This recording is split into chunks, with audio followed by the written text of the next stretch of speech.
Hai, Assalamualaikum warahmatullahi wabarakatuh. Bertemu lagi dengan saya, Tri Lestira Putri, warga negara SENM. Video pembelajaran ini adalah video pembelajaran bagian yang kedua dari materi manajemen pemasaran. Kita masih membahas tentang tujuan manajemen pemasaran. Sekarang adalah tentang pencitraan produk yang baik di mata publik. Jadi untuk membangun citra produk yang baik di mata publik itu adalah tujuan dari manajemen pemasaran. Jika Departemen Pemasaran menyediakan produk-produk yang berkualitas kepada konsumen dengan harga yang wajar, tentunya akan menciptakan citra yang baik atau citra yang positif di mata konsumen. Lalu tujuan yang keenam adalah menciptakan konsumen baru. Bisnis didirikan untuk menjual produk atau layanan kepada konsumen. Oleh karena itu, konsumen adalah dasar dari sebuah bisnis. Konsumenlah yang memberikan pendapatan kepada bisnis dan menentukan apa yang akan dijual oleh perusahaan. Menciptakan konsumen baru berarti mengeksplorasi dan mengidentifikasi kebutuhan konsumen secara lebih luas. Jika suatu perusahaan ingin berkembang dan bertahan dalam bisnis, menciptakan konsumen baru adalah hal yang sangat krusial. Jadi Anda harus menganalisis dan memahami keinginan mereka.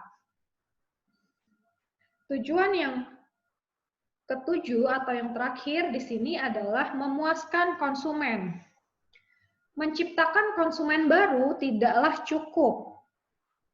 Bisnis harus bisa mengembangkan dan mendistribusikan produk dan layanan yang bisa memenuhi ekspektasi konsumen untuk memberikan kepuasan konsumen.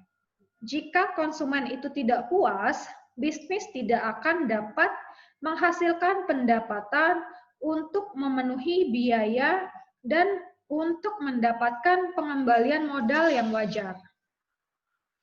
Konsumen yang puas itu bukan berarti hanya membeli produk karena sesuai dengan kebutuhan konsumen. Mereka juga akan melakukan rekomendasi kepada orang-orang terdekat mereka.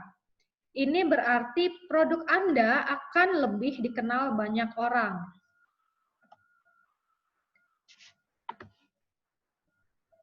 Selanjutnya adalah tentang karakteristik manajemen pemasaran. Terdapat 5 karakteristik dalam manajemen pemasaran, yaitu berorientasi kepada konsumen, melakukan riset pasar, membuat rencana pemasaran, melakukan pemasaran yang sistematis, serta mendapatkan kepuasan konsumen. Yang pertama di sini adalah berorientasi pada konsumen. Semua kegiatan harus diarahkan untuk menciptakan dan memuaskan konsumen. Penekanan pada kebutuhan dan keinginan konsumen membuat bisnis berada di jalur yang benar. Semua keputusan pemasaran yang dibuat harus berdasarkan dampaknya kepada konsumen. Konsumen menjadi sasaran inti dari sebuah bisnis. Lalu karakteristik yang kedua adalah riset pasar. Di bawah konsep pemasaran, pengetahuan dan pemahaman tentang kebutuhan dan keinginan konsumen itu sangatlah penting. Oleh karena itu, program dari riset pasar yang teratur dan sistematis diperlukan untuk bisa mengikuti perkembangan pada pasar.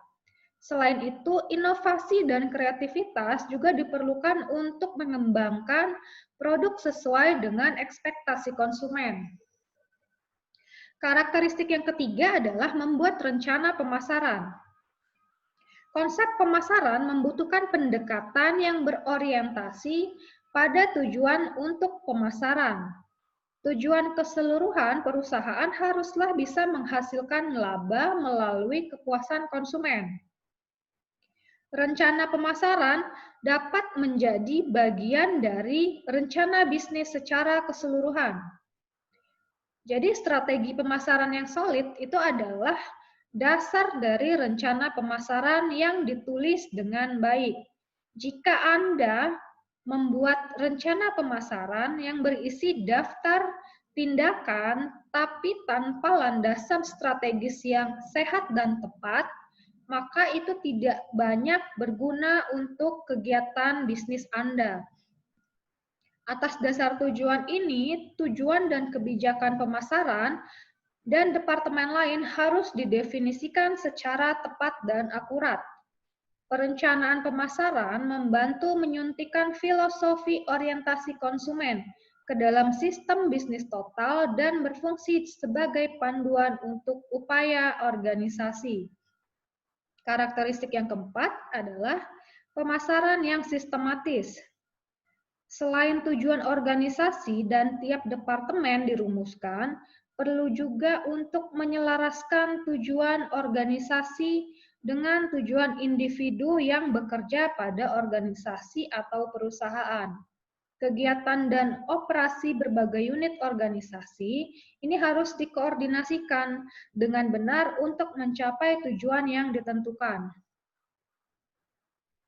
Departemen pemasaran itu harus mengembangkan bauran pemasaran yang paling tepat untuk mencapai tujuan yang diinginkan melalui kepuasan konsumen.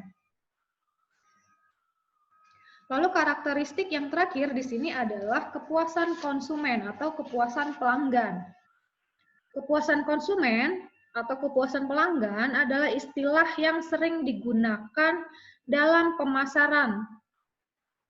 Kepuasan konsumen itu adalah tolak ukur bagaimana produk dan layanan yang dipasok oleh perusahaan bisa memenuhi atau melampaui harapan konsumen.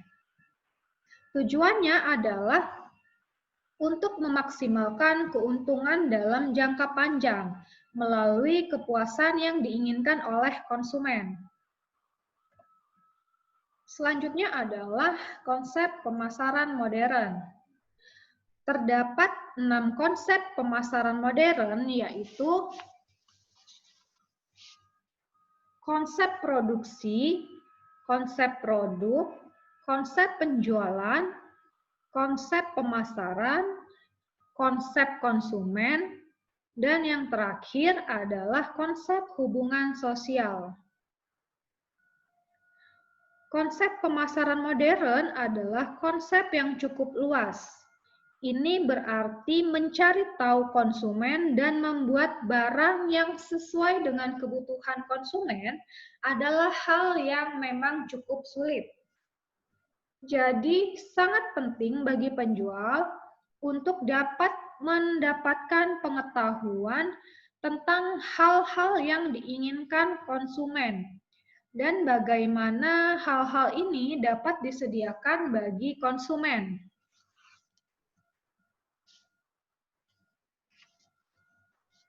Hanya dengan begitu, Anda bisa bertahan di pasar dan mendapatkan keuntungan dengan 6 konsep modern pemasaran yang sangat penting dari sudut pandang marketing modern yang bisa Anda pelajari.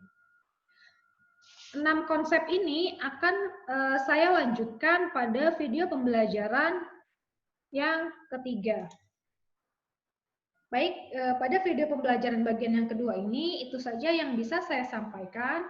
Materi selanjutnya akan saya lanjutkan pada video pembelajaran bagian yang ketiga. Saya akhiri, wassalamualaikum warahmatullahi wabarakatuh.